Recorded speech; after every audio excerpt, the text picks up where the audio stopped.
To truly free yourself, you have to free yourself from having an anglicized mind. You have to take yourself outside of a Eurocentric point of view, right? When viewing history, right?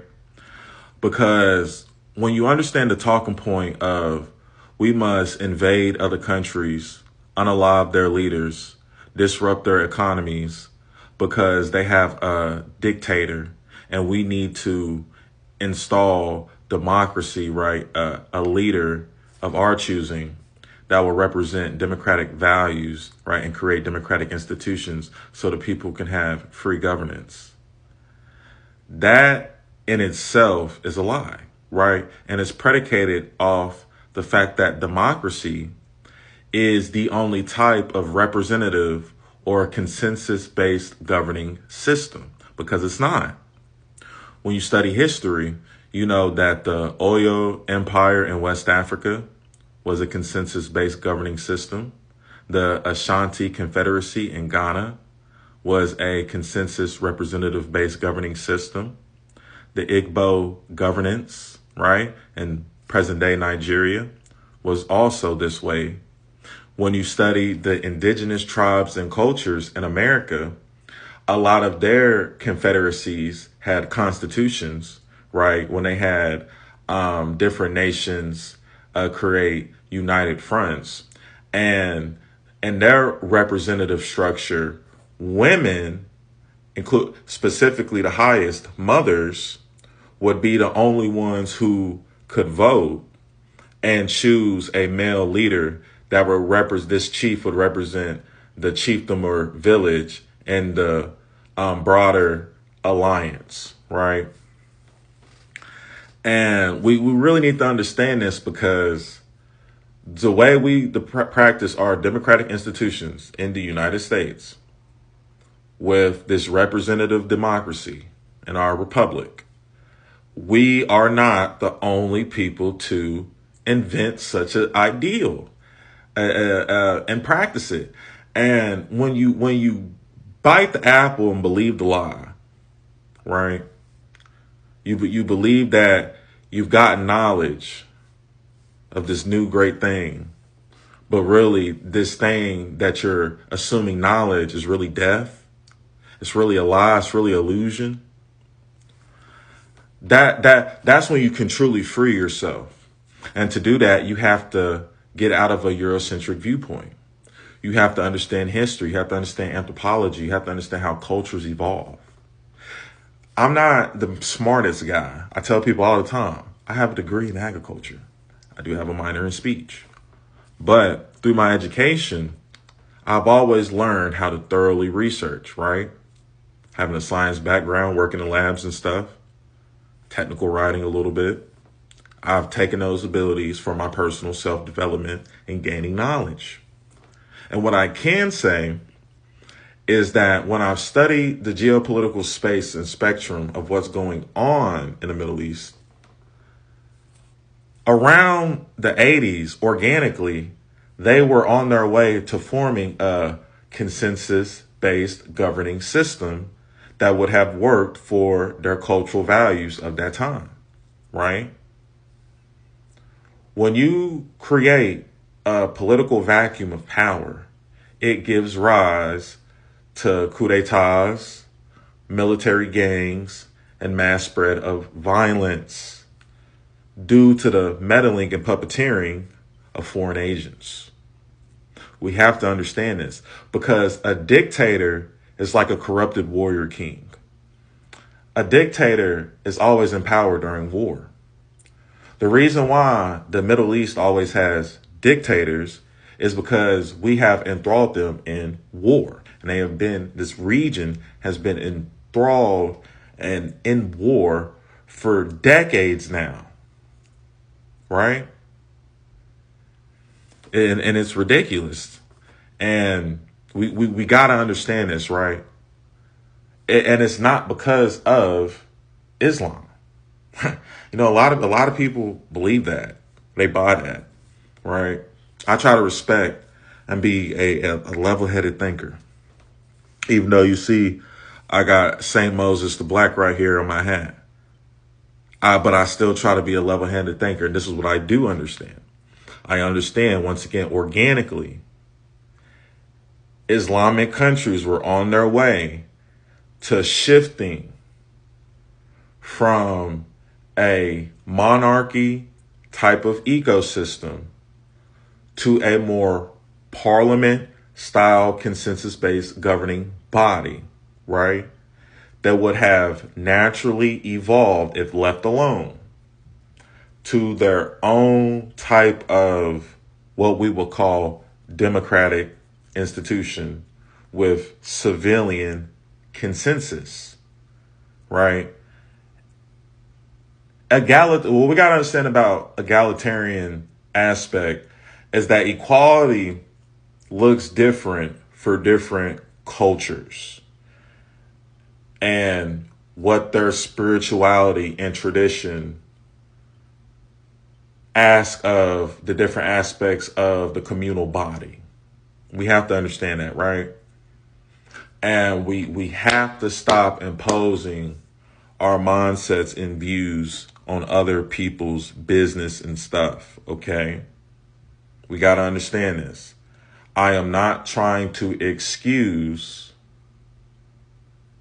Islamic extremism and the abuse of women and children, but we have to understand that the modern vision of what is Islamic extremism is a direct result and a response to this anglicized sphere of influence from agencies like the Five Eyes, if you know, you know, and the disruption of their economy with sanctions, Cold War tactics with cyber attacks and misinformation campaigns. And people have to understand that. And what we're witnessing is atrocity, right? So stop biting the lie, man. Wake up, my brothers and sisters. And you should care, you know? Somebody that keeps up with this, man. Somebody that wakes up in the morning and watch the news in like 10 different countries, you know, different articles from different countries. Make sure I got a globalized mindset. See how everybody's viewing it. It's what I do, man. People be like, oh, is that exhausting? Is that draining? No, it's not. That's what you got to do, man, if you care about your community, because this will affect us. Mark my word. You'd be a fool to think that there is not other espionage agencies and assets and are within our borders. You're a fool to not think that. You're a fool to not think they're not mounting some form of counter strike or attack. Eye for an eye, people. Eye for an eye. We're in the age of drone and cyber warfare. They could get mad and shut off hospitals tonight, and thousands will die. There is a new type of war, man. Y'all not ready. Y'all not ready, gang. Y'all not ready. Shit. They could hack a dam and flood regions. Let that water out. Call it cleansing. Cleanse us of our sins. You better chill and be ready. Hey, man, like my mom always told me, stay alert, stay alive. That's important, you know? So you don't end up like these people we're seeing posting their videos on TikTok and Instagram talking about, oh, I'm stranded in the country in the Middle East. I'm stranded in Dubai. Oh, I traveled to Mexico and now I'm stranded, right? Because we're being Westerners. We're being centered in our hemisphere, not understanding the broader scheme of the world and the geopolitical space and atmosphere of another country that we're traveling to, right? So then we're surprised when our trip is disrupted by the political turmoil and suffering of the place that we're at. And we're like, oh, bad vibes. How inconvenient for me. Well, ignorance is bliss until you get the kiss of death, right? So you better stay aware. Now, with all this being said, as an American citizen, why do I pay attention to this information, right? Because you have a lot of people that's like, you can't control it, Daniel. Why do you look into this stuff? It's probably exhausting, right? Well, here's the thing. How can this affect me and you? You're a fool if you think other countries do not have some form of espionage network. You're a fool to think other countries do not have agents within our borders, okay? They have their own MK Ultra programs just like we do. You don't know who around you is some sympathizer or has been flipped. And they could be establishing a counterattack right now on American soil. One would say maybe well within their right because war is war. But that is the truth, my friend.